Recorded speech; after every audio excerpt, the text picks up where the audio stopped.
we're going to do a demonstration using some airline data, flight delay data, and such.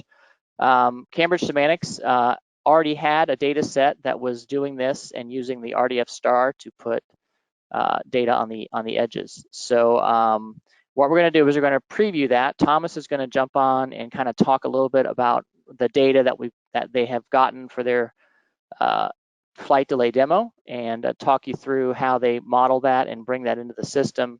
And then I'll take back over and show you how we can put ontology on top of this and inference on top of this, and then get the best of both worlds, edges on the properties, graph analytics, as well as formal model inference to get answers to queries. So with that, Thomas, I'll hand it to you. Thanks, Mark. Yeah, so when we set out to collaborate with Semantic Arts on a joint demo for this webinar, we said, well, hey, let's reuse something that we've already done and perhaps reuse an ontology that you've already created. And so the airline demo, if you're not familiar, is one of our ANSOGraph getting started tutorials.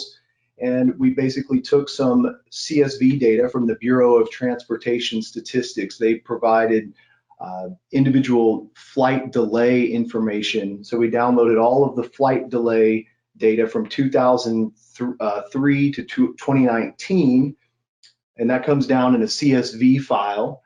And we basically just loaded that data raw into the graph and just kept all of the same predicate names. It didn't create any global IDs, just some very simple getting started tutorials. And then now what Mark will show you is how you combine that with an ontology. Next slide.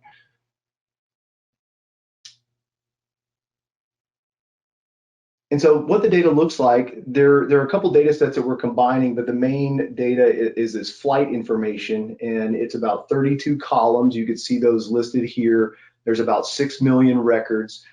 When you can download these data science notebooks, these Zeppelin notebooks, and run them yourself. The data will come off of our S3 buckets. So when you load the data, when you run the notebook, it'll load the data from our S3 buckets.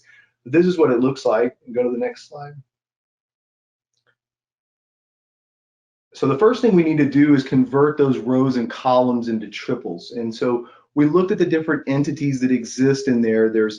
Each record is a flight. It has a departure of a specific airport. It also arrives at another airport. And then when a flight goes from one airport to another airport, we can also connect those with an edge. We call it a destination link. This is just a very simple model that we first got started with. Go to the next slide.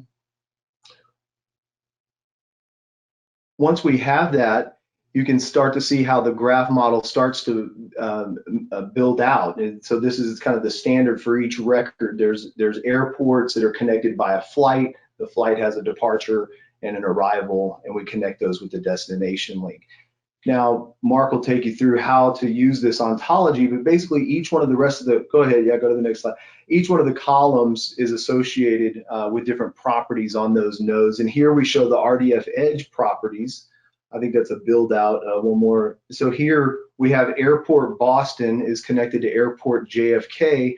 We put an RDF star edge property of distance equals 187 on that edge. And that allows us to do different types of analytics like weighted shortest path. So Mark will show how that's done in the data science notebooks as well.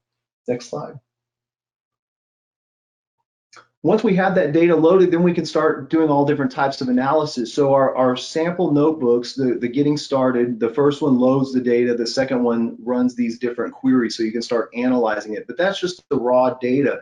Now we want to start integrating that with other sources, and that's what Mark is going to take you through. So how do you do that? How do you apply an ontology to that existing data set?